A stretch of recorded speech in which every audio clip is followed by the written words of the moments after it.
అందరికీ నమస్కారం. Welcome to my channel. ఈ వీడియోలో ఉద్యోగులకు బిగ్ బ్రేకింగ్ న్యూస్ అండి. 12వ పీఆర్సీ కమిషన్‌పై కీలక ప్రకటన విడుదల. పూర్తి వివరాలైతే ఈ వీడియోలో తెలుసుకుందాము. వీడియోని ఎక్కడ గాని స్కిప్ చేయకుండా ఎండ్ వరకు చూడండి. అప్పుడే ఇన్ఫర్మేషన్ పూర్తిగా అర్థమవుతుంది.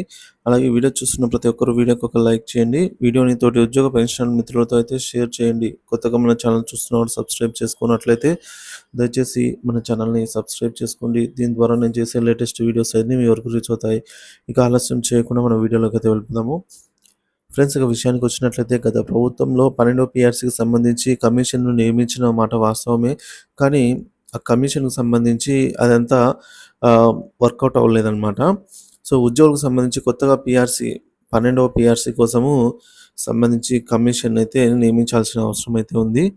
అదేవిధంగా సభ్యులకు సంబంధించి కూడా దసరా తర్వాత ఈ ఏదైతే ఉందో దసరా తర్వాత ఫైల్ అయితే కొలిక్కి రాబోతున్నట్టుగా తాజా సమాచారం అండి.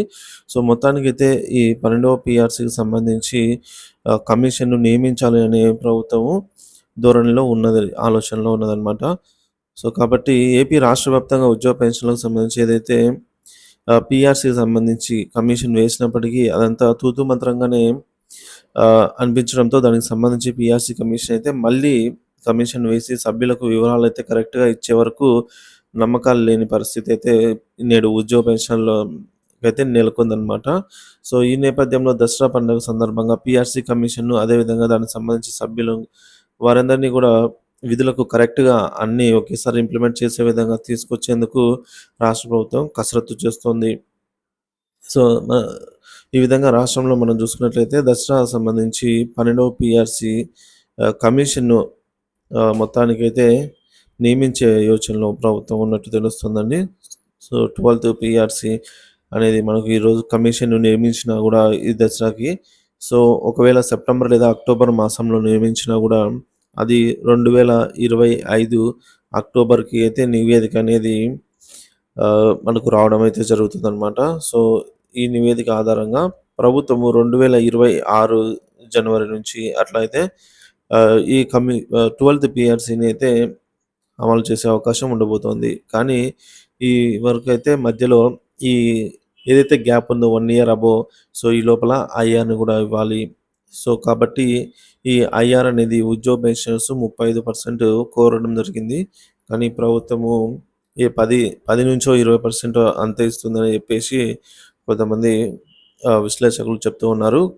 సో, మొత్తానికైతే అఫీషియల్‌గా ఇన్ఫర్మేషన్ అయితే రావాల్సి ఉందండి. సమగ్ర సమాచారం అయితే బయటికి వచ్చే అవకాశాలైతే కనిపిస్తున్నాయి. సో, కాబట్టి అందుకే వీడియో చేయడం జరిగింది. సో, మొత్తానికి 12వ పీఆర్సీ అనేది ఆహ్, ఎప్పుడు అమలు చేసినప్పటికి కూడా అది జూలై 2023 నాటి డీఆర్ ఎంత బేసిక్ ఉందో అంత బేసిక్‌లో అయితే మెర్జ్ చేయవలసి అయితే ఉంటుంది. సో, ఇది ఫ్రెండ్స్ పీఆర్సీ గురించిన తాజా సమాచారము. సో, ఒక శుభవార్త అయితే దసరా కానుకగా ఉండబోతోంది. సో, ఈలోపు ఐఆర్ అయితే ఖచ్చితంగా ప్రకటించే అవకాశాలే కనిపిస్తున్నాయి. Thank you for watching this video. Friends, ఈ 12వ పీఆర్సీని గనుక అమలు చేస్తే ఎంత మంచిది? ఎందుకంటే మంచిది అందరూ ఏమనుకుంటున్నారనేది ఇప్పుడు మనం చూద్దాము. సో, పీఆర్సీని గనుక తొందరగా అమలు చేస్తే అంతా మంచిది. ఎందుకంటే 2014 మరియు 2019 ఎన్నికలకు ముందు తెలుగుదేశం ఇచ్చినటువంటి కొత్త జీతాలు ఎంతో అంటే 7 లేదా 8 సంవత్సరాల నుంచి జీతాలైతే 7, 8 సంవత్సరాల నుంచి జీతాల్లో పెరుగుదల లేదనమాట. నిత్యావసర ధరలకు సంబంధించి భారీగా డబుల్ అయిన పరిస్థితి నెలకొంది. సో, ఈ నేపథ్యంలో ఉద్యోగులు తీవ్రమైన ఇబ్బందులకు పడుచున్నారు. సో, కాబట్టి గ్రూప్‌లలో యూట్యూబ్ లేదా సోషల్ మీడియా సోషల్ మీడియాలో ఇదిగో పులి అంటే అదిగో ముఖ్యమంత్రి అన్నట్టుగా అయితే ఉంటుంది అని అయితే చెప్తూ ఉన్నారండి. సో, చాలామందికి 12వ పీఆర్సీ మీద నమ్మకాలైతే సన్నగిల్లిపోతున్నాయి రోజు రోజుకి. ఇక మరికొందరు ఔట్‌సోర్సింగ్ వారు తక్కువ వేతనాలు తీసుకుంటున్నారు. రెగ్యులర్ ఆహ్, వారైతే ఎక్కువ పని చేస్తున్నారు. జీతాలు పెంచాలని కూడా కొంతమంది కోరడం జరిగిందండి.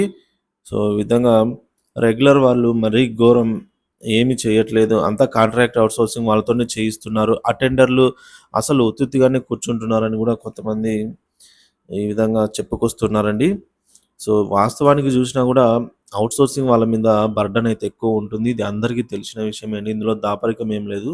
ఎందుకంటే ఎవరు జూనియర్ అయితే వాళ్ళ మీద కొద్దిగా ప్రెషర్ అయితే ఉండే మాట వాస్తవమే. సో, ఇది అన్ని చోట్ల ఉండేదే. Next 100% gross salary GO implement చేస్తారా అని కూడా అడుగుతున్నారండి. సో, ఇది కూడా జరిగే అవకాశాలైతే ఉంటాయా అని అడుగుతున్నారు. 2018లో 43% ఇచ్చారు కదా! ఇప్పుడు ఎంత ఇస్తారు అంటున్నారు. సో, ఈసారి మినిమమ్ టు మినిమమ్ 50% అయితే బేసిక్‌లో హైక్ ఉండబోతోంది. సో, ఏదేమైనప్పటికి కూడా మనకు పీఆర్సీ అనేది కమిషను విడుదలైన తర్వాత అప్పటి ధరల ఆధారం చేసుకొని 50-60% వరకు కూడా మనకైతే బేసిక్‌లో పెరిగే అవకాశాలున్నాయండి. సీఎం, డిప్యూటీ సీఎం లోకేష్ అందరూ కూడా ప్రీవియస్ ఎంప్లాయీస్ సో, ప్రీవియస్‌గా సంబంధించి పీఆర్సీలో అందరికీ లాస్. 11వ పీఆర్సీని రివర్స్ పీఆర్సీ అని కూడా అంటున్నాము. ఎందుకంటే ఇందులో చాలా నష్టాలైతే ఎదురు చూసారు. సో, నష్టాలు చవిచూసారండి ఉద్యోగ పెన్షనర్ అందరూ కూడా. ఈ విధంగా అయితే ఒక్కొక్కరు విభిన్న వాదనలు కూడా వస్తున్న నేపథ్యంలో మొత్తానికైతే పీఆర్సీకి సంబంధించి కమిషన్‌ని అయితే వెంటనే నియమించాలి.